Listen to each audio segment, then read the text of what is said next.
Wow!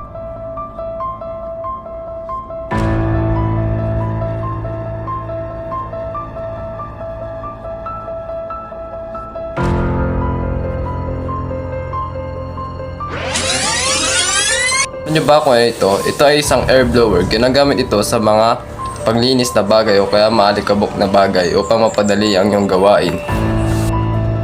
Halimbawa na lang dito.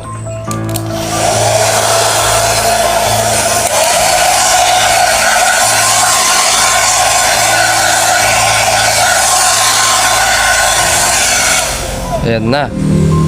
Natanggal na ang maalikabok. Yan lang. Flathead. Ang flathead ay ginagamit ito para kabit o tanggalin ang mga screw. Ipakita ko kung papaano gamitin ang flathead. Alam niyo ba kung ano ito? Ito ay tinatawag na Philip o screwdriver kung tawagin. Ginagamit ito para panghigpit o pangluwag. Papakita ko sa inyo kung paano ito gamitin.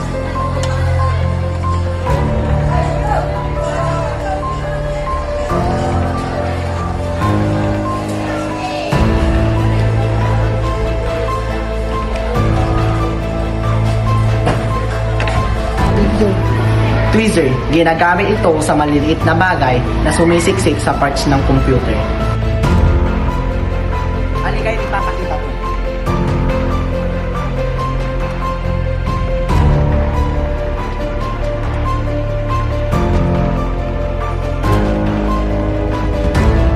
Alam nyo ba kung ano ito? Ito ay cable tiles. Ginagamit ito sa mga wires na magulo.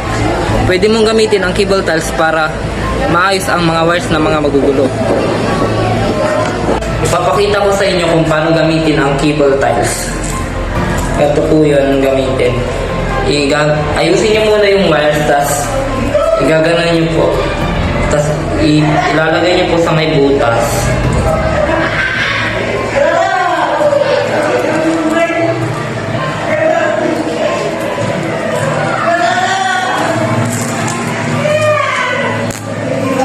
Tas ilalak nyo na po.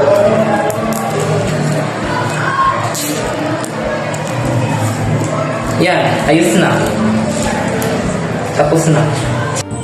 Alam nyo ba kung ano to? Ito ay tinatawag na needle nose plier. Ito ay ginagamit sa mga bagay na mahirap abutin. Pwede rin gamitin pamputol ng alambre. Papakita ko sa inyo kung paano putulin ang alambre gamit ang needle nose plier.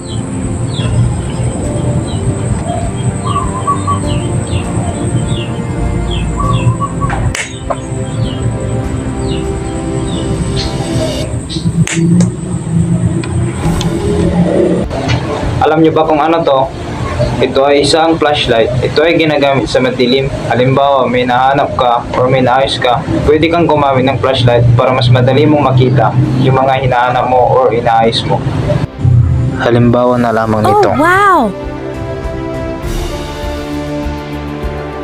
Alam niyo ba kung ano ito? Ito ay tinatawag na Philip or screwdriver kung tawagin. Ginagamit ito